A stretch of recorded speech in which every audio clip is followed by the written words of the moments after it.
So hi అండి. So welcome to increase knowledge for eduty channel. So ఈరోజు మనం చూసుకుంటే ప్లాంట్స్ గురించి, సో మొక్కలు.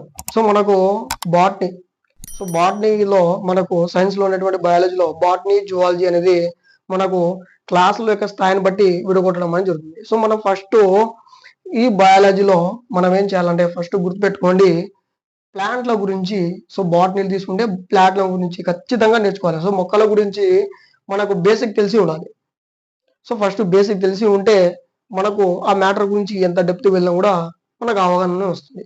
సో చూడండి, ఆ బేసిక్ ని మేము ఈరోజు క్లాస్లో ఇంట్రొడక్ట్ చేస్తాం. సో పరిచయం చేసేస్తాం మొక్కల గురించి, వాటి పరిచయం గురించి ఈరోజు మనము క్లాస్లో డిస్కషన్ చేద్దాం. సో మొక్కలు మనకు తెలుసు, మొక్కలు మామూలుగా మనకు రెండు రకాలుగా ఉంటాయి.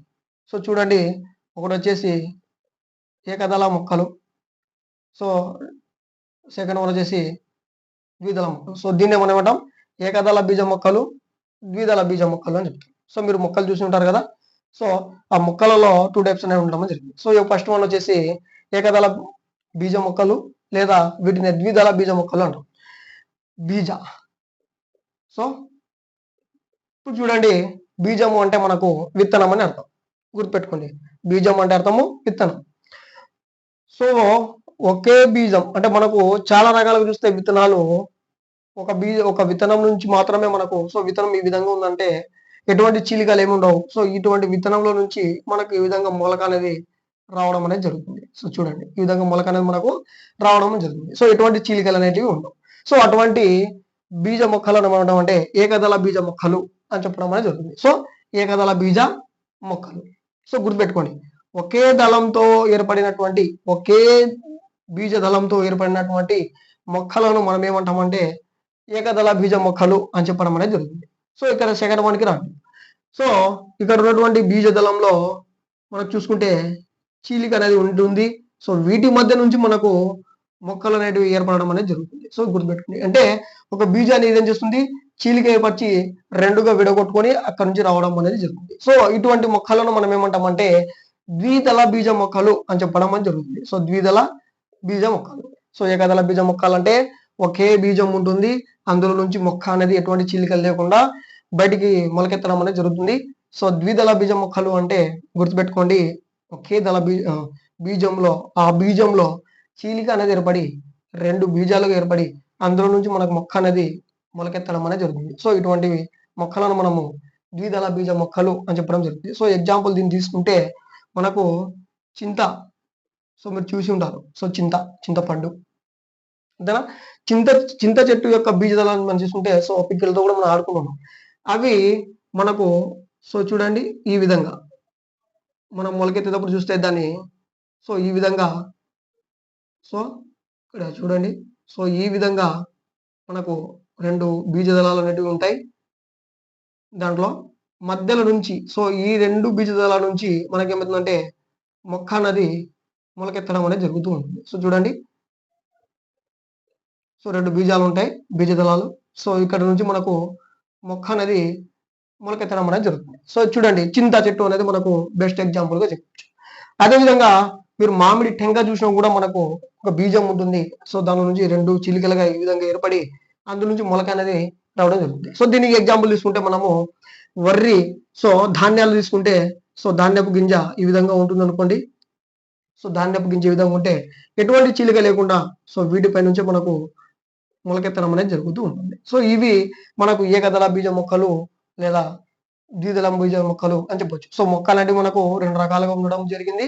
ఒకటి వచ్చేసి ఏకదళ బీజ మొక్కలు, సెకండ్ వన్ వచ్చేసి ద్విదళ బీజ మొక్కలు. సో ఏకదళ బీజ మొక్కలు, ద్విదళ బీజ మొక్కలు అని చెప్పడం అనేది జరిగింది. ఈ మొక్కల యొక్క లక్షణాలు మనము ఇప్పుడు తెలుసుకోవాల్సి ఉంటుంది. సో చూడండి, ఈ మనకు మామూలుగా మొక్కలలో ఏ పార్ట్స్ ఉంటాయి.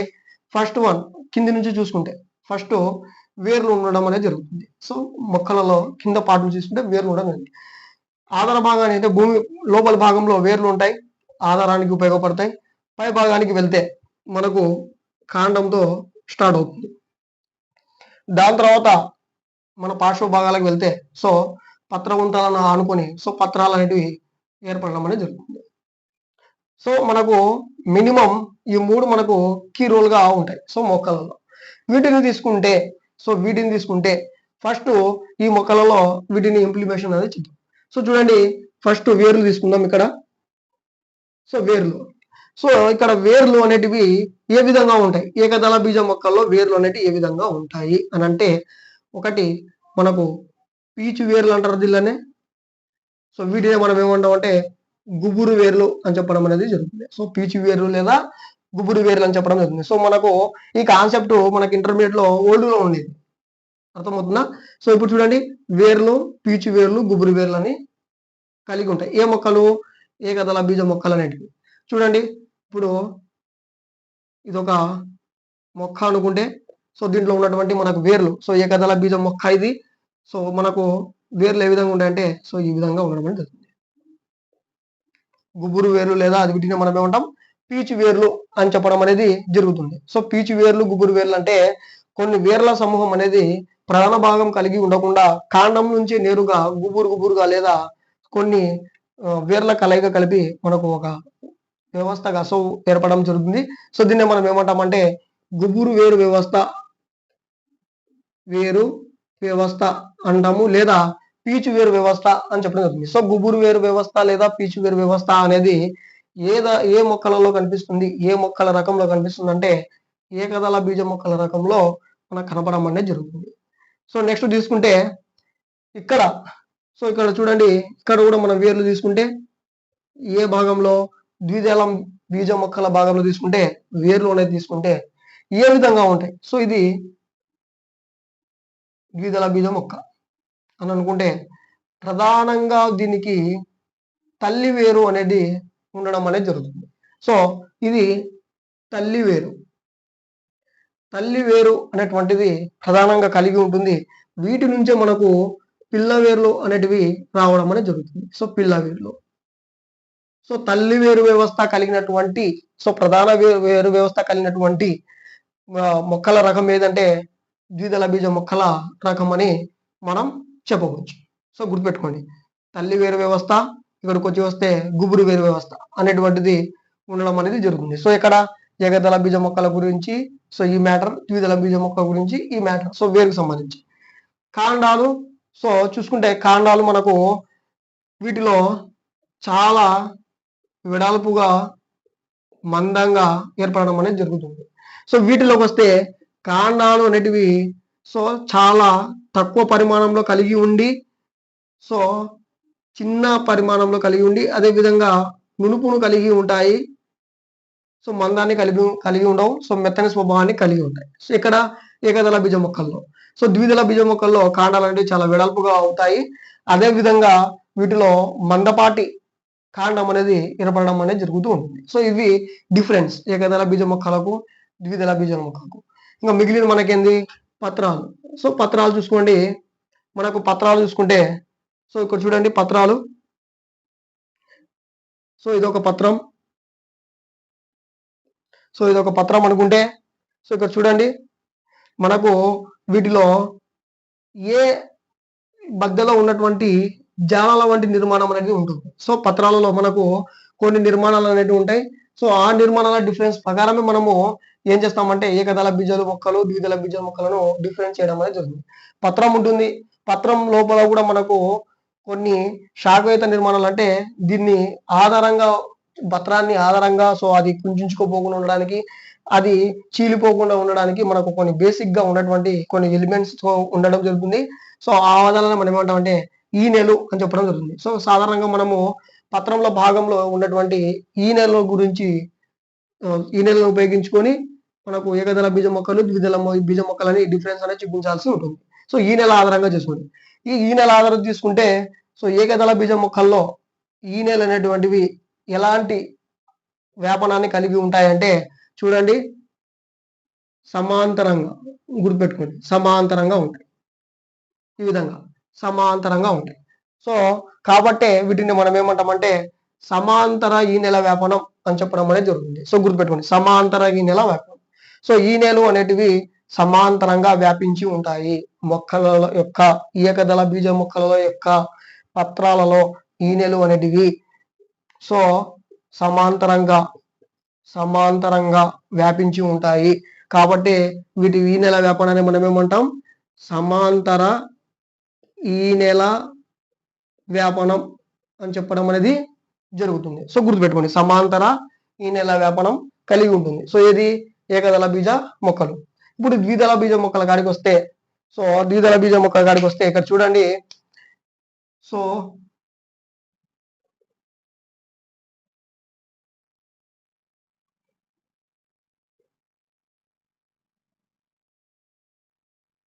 ఇదొక పత్రం. ఇదొక పత్రం అనుకుంటే, ఇక్కడ మనకు వ్యాపనం అనేది ఏ విధంగా ఉంటుందంటే చూడండి, వలలు మాదిరిగా ఆక్రమించడం జరుగుతుంది. ఏ విధంగా? ఈ విధంగా శాఖలుగా విడిపోవడం అనేది జరుగుతుంది. ఏ దాంట్లో? మనకు ద్విదళ బీజ మొక్కల్లో ఈ విధంగా ఉండడం జరుగుతుంది. ఈ విధంగా ఈ నెలలో వ్యాపనం జాలాకారంగా వల రూపంలో అల్లుకున్నటువంటి ఈ వ్యాపనాన్ని మనం ఏమంటామంటే జాలాకార ఈ నెల వ్యాపనం అని చెప్పడం అనేది జరుగుతుంది. ద్విదళ బీజ మొక్కల పత్రాల్లో కలిగి ఉన్నటువంటి వ్యాపనం, ఈ నెల వ్యాపనం ఏంటంటే జాలాకార ఈ నెల వ్యాపనం అని చెప్పడం అనేది జరుగుతుంది. మీరు చూసుకుంటే ఇక్కడ ఎగ్జాంపుల్కి వచ్చేసి మనకు వర్రి కానీ గోధుమ కానీ మనము చూసుకున్నాం అనుకోండి, మనకు ఇట విధంగా పెరిగి చూస్తే గుర్తుపెట్టుకోండి, వేరు వ్యవస్థ చూస్తే పీచు వేరు వ్యవస్థను కలిగి ఉంటాయి. పత్రాలు మనకు పైనే కనిపిస్తాయి. పత్రాలు మనకు ఈ విధంగా ఉండి సమాంతరంగా ఈ నెల కలిగి ఉంటాయి. అదే విధంగా మనకు ఇక్కడ చూసుకుంటే జాలాకార ఈ నెల వ్యాపనంలో ద్విదళ బీజ మొక్కల్లో ఏ విధంగా ఉంటుంది వేరు వ్యవస్థ? ఒకసారి చిన్న మొలకలుగా ఉన్నప్పుడు పీకి చూస్తే ఈ మొక్కలు అనేటివి ఏ విధంగా ఉంటాయి? తల్లి వేరు వ్యవస్థను కలిగి ఉంటాయి. అదే విధంగా మనకు పత్రాలను పైన పరిశీలిస్తే మనకు ఈ విధమైనటువంటి జాలాకార ఈ నెల వ్యాపనం కలిగి ఉంటుంది. ఉదాహరణకు మనం ఇంతవరకు చెప్పినాం. చింత చెట్టు తీసుకోవచ్చు, మామిడి చెట్టు తీసుకోవచ్చు, కానుగ. ఈ విధంగా మనకి ఎన్ని తీసుకున్నా కూడా మనకు చాలా మాక్సిమం ఇవే ఉండడం అనేది జరుగుతుంది. ఏకదళ బీజ మొక్కలు అంటే ఇవి, ద్విదళ బీజ మొక్కలు అంటే ఇవి. గుర్తుపెట్టుకోండి, ఏకదళ బీజ మొక్కలు, ద్విదళ బీజ మొక్కలు. మెథడ్ ప్రకారం తీసుకుంటే ఈ విధంగా ఒక విద్యార్థి ఏకదళ బీజ మొక్కలు మరియు ద్విదళ బీజ మొక్కలని వర్గీకరిస్తున్నాడు అని అంటే అతనిలో ఉండేటువంటి స్పష్టీకరణ ఏది, స్పష్టీకరణ లక్ష్యం ఏది అని అడిగినాడు అనుకోండి, గుర్తుపెట్టుకోండి వర్గీకరిస్తున్నాడంటే, అదే విధంగా అతను ఉదాహరణలు కూడా ఇస్తున్నాడంటే గుర్తుపెట్టుకోండి అతనికి ఆ కాన్సెప్ట్ మీద అవగాహన ఉంటుంది. గుర్తుపెట్టుకోండి, ఆ కాన్సెప్ట్ మీద అవగాహన ఉన్నప్పుడే ఆ పిల్లవాడు ఏం చేస్తాడు, ఏకదళ బీజ మొక్కలు అని చెప్పేసి ద్విదళ బీజ మొక్కలు అని చెప్పేసి మనకేం చేస్తాడు, డిఫరెన్స్ ని చూపిస్తాడు. తేడాను చూపిస్తాడు. అదే విధంగా ఏం చేస్తాడు, ఉదాహరణలు చెప్తాడు. దీనికి ఉదాహరణలు ఇది. అంటే కాన్సెప్ట్ అతనికి అర్థమైతేనే, అండర్స్టాండింగ్ అవుతుంది కాబట్టే అతను డివైడింగ్ కానీ ఎగ్జాంపుల్ కానీ పోలికలు కానీ చెప్పడం జరుగుతుంది. కాబట్టి ఇటువంటి వాటిని మనం మెథడ్ లో ఏం స్పష్టమైన లక్ష్యం అంటాం, అవగాహన. గుర్తుపెట్టుకోండి, అక్కడ చెప్పినప్పుడు ఇంకా డీటెయిల్ చెప్తాము. అవగాహన అనేటువంటి లక్ష్యం అనేది విద్యార్థికి ఏర్పడడం అనేది జరుగుతుంది. ఇది ఏకదళ బీజ మొక్కలు ద్విదళ బీజ మొక్కలకు సంబంధించినటువంటి మామూలు మొక్కల కాన్సెప్ట్ లో ఇదొక పార్ట్. నెక్స్ట్ మనము బేసిక్ కాన్సెప్ట్ మళ్ళీ వద్దాం. చూడండి, ఇప్పుడు మనము నీట్ గా రాసుకుందాం. నోట్స్ పనికి వస్తుంది, బేసిక్ కాబట్టి నేర్చుకోవాలి ఇది. మొక్కలు, ప్లాంట్స్. ఎన్ని రకాలు ఇవి? మొక్కలు మనకు రెండు రకాలు ఉండడం జరుగుతుంది. ఒకటి వచ్చేసి ఏకదళ బీజ మొక్కలు, సెకండ్ వన్ వచ్చేసి ద్విదళ బీజ మొక్కలు. ఏకదళ బీజ మొక్కలు, ద్విదళ బీజ మొక్కలు.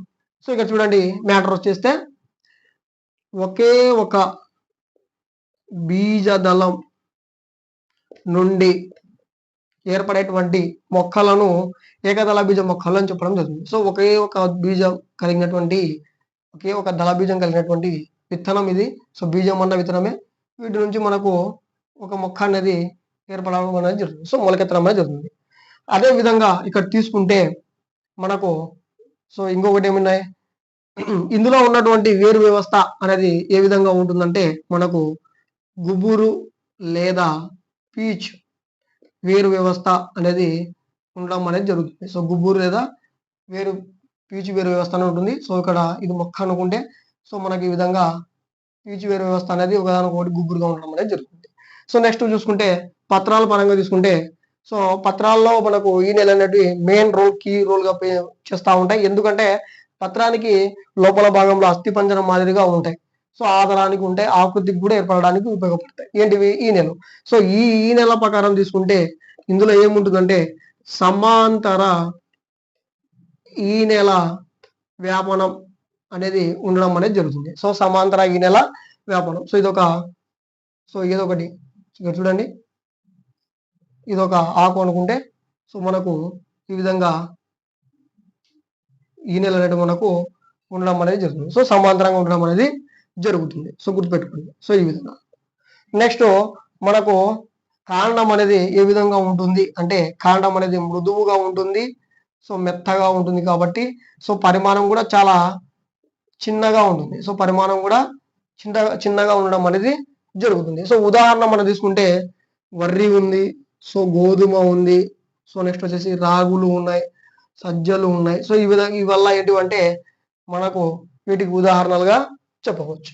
సో నెక్స్ట్ తీసుకుంటే ద్విదళ బీజ మొక్కలు. సో ద్విదళ బీజ మొక్కల్లో సో ఒక విత్తనం ఉంటుంది. ఆ విత్తనం అనేది చీలికలు ఏర్పడి 2 బీజదళంగా ఏర్పడుతుంది. అందులో నుంచి మనకు మొక్క అనేది ఉత్పడం జరుగుతుంది. సో దీంట్లో బీజదళం అనేది ఈ విధంగా ఉంటుంది. సో వీటిలో మనకు చీలిక అనేది ఈ విధంగా ఏర్పడుతుంది. ఈ ఏర్పడినటువంటి చీలికలో సో ఈ విధంగా 2 పార్ట్లుగా విడిపోవడం అనేది జరుగుతుంది. ఈ విడిపోయినటువంటి ఈ భాగంలో నుంచి మనకేమవుతుందంటే మొక్క అనేది మూలకెత్తడం అనేది జరుగుతుంది. సో మనకు వీటినే మనం ఏమంటామంటే ద్విదళ బీజ మొక్కలు అని చెప్పడం అనేది జరుగుతుంది. సో చూడండి, మనకు చింత మొక్కలు మనకు కళ్ళారా చూడవచ్చు కూడా, అలాగే మామిడి కూడా చూడొచ్చు. అదే విధంగా మనకు కానుక చెట్లకు కూడా చూడడం అనేది జరుగుతుంది. సో వేరు వ్యవస్థ ఏ విధంగా ఉంటుంది? వేరు వ్యవస్థ అనేది ఏ విధంగా ఉంటుందంటే సో వేరు వ్యవస్థ అనేది తల్లి వేరు వ్యవస్థ లేదా ప్రధాన వేరు వ్యవస్థ అని చెప్పడం అనేది జరుగుతుంది. సో తల్లి వేరు వ్యవస్థ లేదా ప్రధాన వేరు వ్యవస్థ అని చెప్పడం జరుగుతుంది. సో వేరు వ్యవస్థ ఏ విధంగా ఉంటుంది? సో చూసుకుంటే సో ఒకటి ప్రధాన వేరు ఉంటుంది. వీటిలోంచి మనకు పిల్ల వేర్లు అనేటివి ఏర్పడడం అనేది జరుగుతుంది. సో ఇది మొక్క అనుకుంటే ఈ విధంగా మనకు ప్రధాన వేరు వ్యవస్థ లేదా తల్లి వేరు వ్యవస్థ కలిగి ఉంటుంది. సో ఆకుల పరంగా, పత్రాల పరంగా చూసుకుంటే ఈ నెల వ్యాపనం అనేది ఏ విధంగా ఉంటుందంటే జాలాకార ఈ నెల వ్యాపనం అనేది ఉండడం అనేది జరుగుతుంది. సో మనము ఇదొక పత్రం అనుకుంటే సో మనకు దీంట్లో ఏ విధంగా ఉంటాయి ఈ నెల అంటే నడిమిగినే ఉంటుంది. సో నడిమిగిన నుంచి మనకు ఈ విధంగా శాఖలుగా ఒక వలమాంటి, ఒక జాలమాంటి నిర్మాణాన్ని ఏర్పరచుకుంటాయి. సో వీటిని మనము జాలాకార ఈ నెల వ్యాపనం అని చెప్పడం అనేది జరుగుతుంది. సో వీటి కారణం అనేది మనకు పరిమాణంలో ఏ విధంగా ఉంటుంది? పెద్దగా ఉంటుంది. సో చాలా పెద్దగా ఉంటాయి. అదే విధంగా దృఢంగా లేదా గట్టిగా ఉంటాయి. సో గట్టిగా లేదా దృఢంగా ఉండడం అనేది జరుగుతుంది. సో నెక్స్ట్ వచ్చేసి వీటికి ఎగ్జాంపుల్ గా తీసుకుంటే మనము మామిడి అని చెప్పాము, నెక్స్ట్ చిక్కుడు, సో నెక్స్ట్ మనకు బఠానీ, సో నెక్స్ట్ చింత, నెక్స్ట్ మామిడి. ఈ విధంగా మనకు ఎగ్జాంపుల్స్ అనేటివి చాలా దొరకడం జరుగుతుంది. సో ఏకదళ బీజ మొక్కలు, ద్విదళ బీజ మొక్కలు కాన్సెప్ట్ ముందు మీరు బేసిక్ నేర్చుకోవాలి. సో నేర్చుకుంటే మనకు రేపు చెప్పేటువంటి టాపిక్లలో ఇవి ఉపయోగపడతాయి. సో మినిమం మీరు ఇది నేర్చుకోవాల్సి ఉంటుంది. సో నెక్స్ట్ మేము టాపిక్ చెప్పేసి మొక్కలలో పోషణ అంటే మొక్కలు ఏ విధంగా ఆహారాన్ని తయారు చేసుకుంటాయి. సో టాపిక్ ఎక్కడి నుంచి స్టార్ట్ చేస్తామంటే 7th క్లాస్ నుంచి మొదలుకొని 10th వరకు తీసుకుపోతాం ఈ కాన్సెప్ట్ మొక్కలలో పోషణ. సో కాబట్టి గుర్తుపెట్టుకోండి, ఇవల్ల వచ్చి ఉండాలి మీకు. సో ఇవల్ల వచ్చి ఉంటే మనం బాటనీ గురించి చెప్తూ ఉన్నప్పుడు ఇవల్ల మనకు గుర్తు వస్తే అవి ఈజీగా అవుతుంది. కాబట్టి ఇది ఫస్ట్ కొంచెం మీకు ఇంట్రడక్షన్ చేయడం అనేది జరిగింది. మినిమం ఇది తెలిసి ఉండాలండి. ఇది తెలిసి ఉంటే మనకు కాన్సెప్ట్ వెళ్ళే కొద్దీ మనకు నీట్గా అర్థమవుతూ ఉంటుంది. ఏ వ్యవస్థకి ఆ వ్యవస్థ చెప్తున్నప్పుడు ఇవి వస్తూ ఉంటాయి. ఇప్పుడు చూడండి, మొక్కలలో పోషణ అనేది మనకు 7th నుంచి 10th వరకు తీసుకోవడం జరుగుతుంది. ఈ టాపిక్ మేము త్వరలో అప్లోడ్ చేస్తాము. సో దీంట్లో ఏముంటుందంటే మొక్కలు పరపోషకాల, స్వయం పోషకాల. ఒకవేళ స్వయం పోషకాలు అయితే ఏ విధంగా తయారు చేసుకుంటాయి, ఒకవేళ మొక్కలు పరపోషకాలు అయితే ఏ విధంగా వేరే వాడిపై ఆధారపడతాయి, ఒకవేళ అవి పాక్షిక పరపోషకాలు అయితే అవి ఏ విధంగా దేనికోసం ఆధారపడతాయి, ఇంకా మొక్కలే ఆహారాన్ని ఏమన్నా స్వయంగా తయారు చేసుకుంటాయా, ఇతర వర్గానికి చెందినటివి ఏమన్నా ఆహారాన్ని తయారు చేసుకుంటాయా, ఈ విధంగా మొక్కల పోషణలో సో మనకు అది స్వయం పోషకాలను మనకు మాక్సిమం తెలుసు, స్వయంగా ఆహారాన్ని తయారు చేసుకుంటాయి. ఏ విధంగా తయారు చేసుకుంటాయి, ఒక్కొక్క శాస్త్రవేత్త వీటి గురించి ఏ విధంగా చెప్పాడు అని మనకు కాంతిలో, సో కాంతి సమక్షంలో మొక్కలు ఏ విధంగా ఆహారాన్ని తయారు చేసుకుంటాయి, కాంతి లేనప్పుడు సో నిష్కాంతిలో మనకు ఆహారం అనేది ఏ విధంగా తయారు చేసుకుంటాయి. సో ఈ విధంగా మన కాన్సెప్ట్ అనేది ఎక్కడి నుంచి 7th నుంచి 10th వరకు తీసుకోవడం అనేది జరుగుతుంది. సో కాబట్టి అది మిస్ అవ్వద్దు.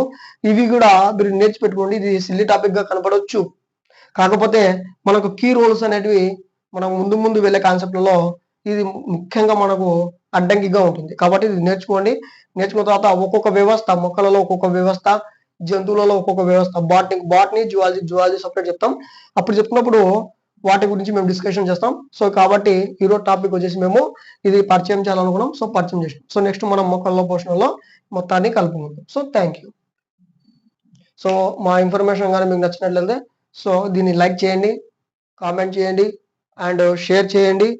నెక్స్ట్ మన ఛానల్ని ఎవరైనా సబ్స్క్రైబ్ చేయకపోతే సబ్స్క్రైబ్ చేసుకోండి. సో మీ ఫ్రెండ్స్తో కూడా సబ్స్క్రైబ్ చేయించండి. సో చూడండి, మ్యాక్సిమం మేము ఏ కంటెంట్ అయినా సరే జిడ్డికి పెట్టుకుంటాం. మేము ఎస్ఏ అనే కాన్సెప్ట్ తీసుకుంటామంటే ఖచ్చితంగా ఇది ఎస్ఏ వరకు పోతున్నామని చెప్తామండి. ఎస్జిడి గిడిగే చాలు అని చెప్పేసి కట్ చేస్తాం. ఎందుకంటే మా ఫ్రెండ్స్ చాలా మంది ఎస్ఏ కూడా ఉండడం జరిగింది. వాళ్ళు కూడా కోచింగ్ సెంటర్లకు వెళ్ళలేక సో అడుగుతున్నారు. కాబట్టి మేము మాక్సిమం ఇంటర్మీడియట్ డిగ్రీ లెవెల్ కూడా చెప్పగలుగుతాం. సో సైన్స్ అలాగే మా ఫ్రెండ్స్ తో కలిపి డిగ్రీ కూడా సోషల్ కూడా చెప్పి డిస్కషన్ చేసుకుని చెప్తాం. కాబట్టి మేము ఎస్జిటి అని ఇంతవరకు కట్ చేసినప్పుడు ఎస్జిటి ఆడికే చదువుకోండి. సో నెక్స్ట్ మనం ఎస్ఏ అని అంటామంటే ఎస్ఏ వాళ్ళు వీటితో పాటు ఆ ఎస్ఏ కూడా కలుపుకొని చదువుకోండి. సో రెండు చెప్తామండి మేము. ఏమంటే మెయిన్ మాకు ఎస్జిటి వాళ్ళు కావాలి. సో ఎస్ఏ వాళ్ళకు ఎవరంటే మా ఫ్రెండ్స్ ఉన్నారు కాబట్టి, సో మీరు కూడా మా ఫ్రెండ్సే కాబట్టి సో మిమ్మల్ని కూడా మేము కలుపుకుంటున్నాం.